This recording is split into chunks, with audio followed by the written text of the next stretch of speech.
3 நாள் பயணமாக நாளை தமிழ்நாட்டிற்கு வருகிறார் பிரதமர் நரேந்திர மோடி.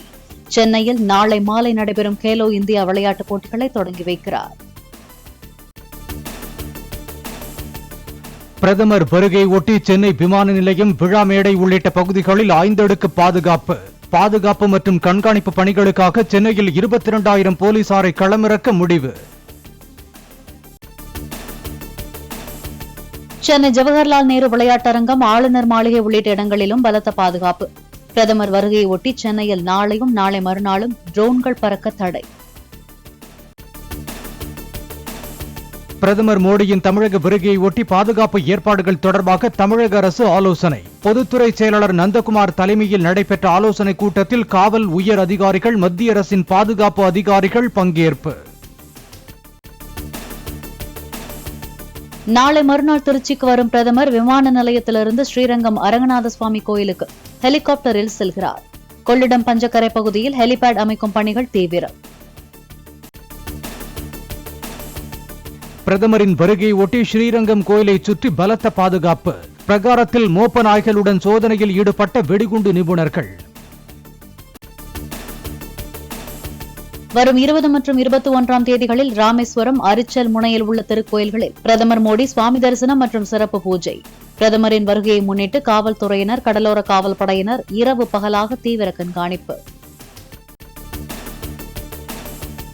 ராமநாதபுரம் மாவட்ட மீனவர்கள் வரும் சனி மற்றும் ஞாயிற்றுக்கிழமைகளில் மீன்பிடிக்க கடலுக்கு செல்ல தடை. பிரதமர் மோடியின் வருகையை ஒட்டி பாதுகாப்பு நடவடிக்கையாக மீன்வளத்துறையினர் அறிவிப்பு.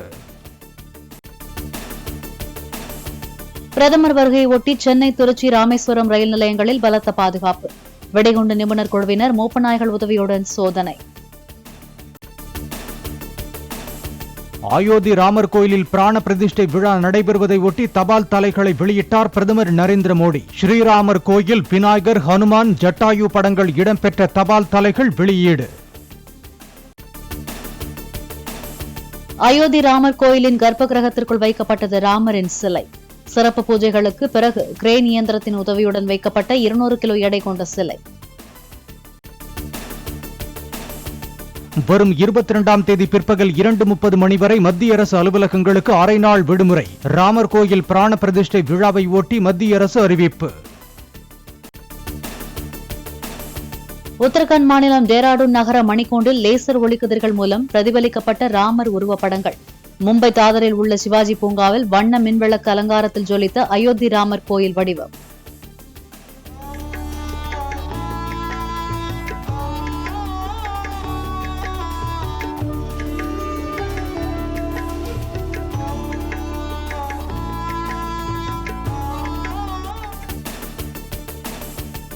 சென்னையில் இருந்து 130 பயணிகளுடன் கோலாலம்பூர் புறப்பட்ட விமானம் ஓடுதளத்தில் சென்றபோது டயர் வெடித்ததாக தகவல். பயணிகள் நாளை காலை கோலாலம்பூர் செல்ல மலேசியன் ஏர்லைன்ஸ் ஏற்பாடு. மதுரை கீழக்கரை ஜல்லிக்கட்டு அரங்கத்தில் நடைபெறும் போட்டியில் பங்கேற்க நாளையும் நாளை மறுநாளும் முன்பதிவு செய்யலாம் என மாவட்ட ஆட்சியர் அறிவிப்பு. உடற்தகுதி சான்றுடன் மாடுபிடி வீரர்களும், காளைகளின் மருத்துவ சான்றுடன் அதன் உரிமையாளர்களும் இணையதளத்தில் பதிவு செய்ய அறிவுறுத்தல். அயோத்தி ஸ்ரீராமர் கோயில் திறப்பிற்கோ மத நம்பிக்கைக்கோ திமுக எதிர்ப்பு இல்லை. அமைச்சர் உதயநிதி ஸ்டாலின் விளக்கம். கலைஞர் ஏற்கனவே சொன்னார், நாங்கள் எந்த மதத்திற்கும் எந்த ஒரு நம்பிக்கைக்கும் எதிரானவங்க கிடையாது. அங்கே கோயில் வர்றது எங்களுக்கு பிரச்சனை கிடையாது. ஆன்மீகத்தையும் அரசியலையும் ஒன்னாக்காதீங்கன்னு சொல்றோம். சென்னையில் நாளை மாலை துவங்குகிறது கேலோ இந்தியா இளைஞர் விளையாட்டுப் போட்டிகள். போட்டிகளில் பங்கேற்க சென்னை வந்த விளையாட்டு வீரர், வீராங்கனைகளுக்கு விமான நிலையத்தில் வரவேற்பு. சென்னை ஆதம்பாக்கம் தில்லை கங்கா நகரில் கட்டுமான பணிகள் நடைபெற்று வந்த பறக்கும் ரயில் மேம்பாலம் சரிந்து விழுந்து விபத்து. பாலம் இடிந்த போது கீழே யாரும் இல்லாததால் அசம்பாவிதங்கள் தவிர்ப்பு. வீட்டில் வேலை செய்த இளம்பெண் பல்லாவரம் எம்எல்ஏ கருணாநிதியின் மகன் மற்றும் மருமகளால் தாக்கப்பட்டு துன்புறுத்தப்பட்டதாக அண்ணாமலை குற்றச்சாட்டு. விரைவாக விசாரணை நடத்தி வன்கொடுமை தடுப்புச் சட்டத்தின் கீழ் நடவடிக்கை எடுக்க வேண்டும் என்றும் வலியுறுத்தல்.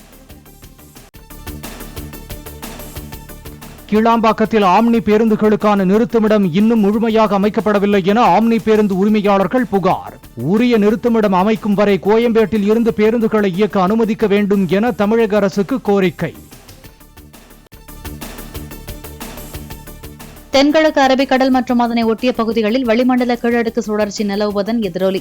தென் தமிழக மாவட்டங்களில் ஓரிரு இடங்களில் வரும் 20ஆம் தேதி வரை லேசான மழை பெய்யக்கூடும் என வானிலை மையம் தகவல். திருப்பூர் பெத்தாம்பாளையத்தில் ராஜா நேஷனல் மெட்ரிக் பள்ளி பேருந்து மோதி 6 வயது சிறுவன் பலி.